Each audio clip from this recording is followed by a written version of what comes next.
Interior design की दुनिया जितनी रोमांचक है, उतनी ही कभी-कभी कंफ्यूजिंग भी हो सकती है। मतलब इतने सारे स्टाइल्स हैं कि अपने लिए सही चुनना एक बहुत बड़ा चैलेंज लगता है ना? मिड सेंचुरी मॉडर्न, जापानडी या कॉटेजकोर ऐसे नाम अक्सर सुनने को मिलते हैं।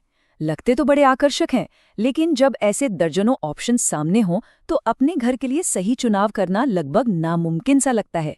जी हाँ, कुछ गाइड तो 50 से भी ज्यादा अलग-अलग स्टाइल्स गिना देती हैं। और मजे की बात तो ये है कि ये अक्सर एक दूसरे से काफी मिलते-जुलते हैं, एक दूसरे से ही इंस्पायर्ड होते हैं, जिससे इन्हें समझना और भी मुश्किल हो जाता है। तो क्या हो अगर इन सभी स्टाइल्स को रटने की कोशिश करने के बजाय हम एक आसान रास्ता अपनाएं? चलिए, आज हम उन बुनियादी सिद्धांतों को समझते हैं जिन पर हर एक डिजाइन स्टाइल असल में टिका होता है। देखिए, किसी भी स्टाइल या सजावट के बारे में सोचने से भी पहले जो एक चीज़ हमारे पास होती है वो है स्पेस, यानी खाली जगह। और एक डिज़ाइनर का असली काम यहीं से शुरू होता है। और ये बात बहुत गहरी है। इसका मतलब ये है कि इंटीरियर डिजाइन का असली काम स्पेस को एक आकार देना है। ये सिर्फ सामान रखने की कला नहीं है, बल्कि उस खाली जगह को एक खास अनुभव में बदलने की कला है। तो एक तरह से देखा जाए तो डिजाइनर का असली कैनवस एक कमरा ही होता है। सोचिए जरा, एक कमरा बस कुछ रेखाओं और सतहों से ही तो बना है, जैसे कॉलम, दीवारें और फर्श, जो मिलकर उस जगह को डिफाइन करते हैं। चलिए अब थोड़ा और गहराई में चलते हैं। किसी भी इमारत का जो ढांचा होता है वो दो मुख्य तरीकों से उसके अंदर की जगह को आकार देता है, और यही ढांचा तय करता है कि उस जगह में कौन सा डिजाइन स्टाइल सबसे ज्यादा नेचुरल लगेगा। तो ये है वो दो मेन स्ट्रक्चरल सिस्टम। एक है स्केलेटल फ्रेम, मतलब कॉलम और बीम का ढांचा, और दूसरा है प्लेनर सिस्टम, जिसमें लोड उठाने वाले दीवारें होती हैं। तो ये जो लीनियर सिस्टम है, इसे एक ग्रिड की तरह समझिए। इसमें दीवारें सिर्फ जगह को बांटने का काम करती हैं, मतलब वो स्ट्रक्चर का हिस्सा नहीं है, इसीलिए उन्हें कहीं भी रखा जा सकता है, और इसी वजह से खुली और हवादार जगह बनाना मुमकिन हो पाता है। और दूसरी तरफ है ये प्लेना सिस्टम।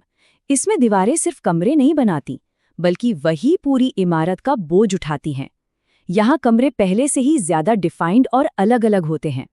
तो चलिए अब इन सिद्धांतों को असली दुनिया के डिजाइन स्टाइल से जोड़कर देखते हैं, वही स्टाइल्स जिन्हें हम सब जानते हैं और पहचानते हैं।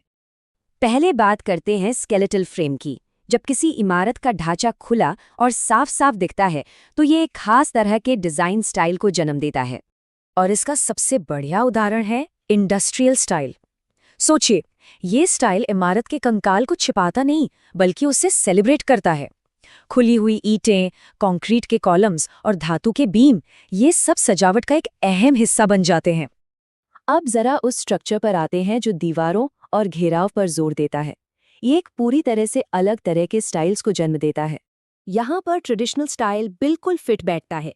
इसमें सारा ध्यान दीवारों को सजाने पर होता है।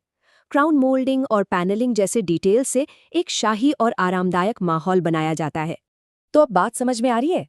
मिनिमलिज्म और मैक्सिमलिज्म जैसे स्टाइल असल में स्पेस और सतह के इन्हीं मूल सिद्धांतों पर बने दो अलग-अलग फिलॉसफिकल रास्ते हैं। एक कहता है कमी ज्यादा है, तो दूसरा कहता है ज्यादा ही ज्यादा है। तो जब हम इन सिद्धांतों को समझ जाते हैं तो हम डिजाइन के बारे में एक बिल्कुल नए तरीके से सोच सकते हैं।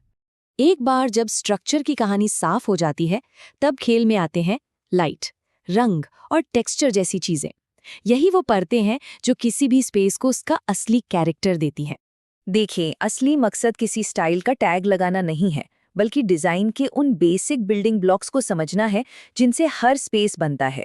तो अगली बार जब कोई अपने घर के बारे में सोचे तो मेरा स्टाइल क्या है, इस सवाल में उलझने की बजाय ये पूछना कैसा रहेगा, वो कौन से सिद्धांत हैं जो मेरी आइडियल स्पेस को बनाते हैं। क्या खुलापन और आज़ादी पसंद है, या फिर एक कोजी घिरा हुआ एहसास? देखिए, बस ये एक सवाल ही पूरी सोच को बदल देता है।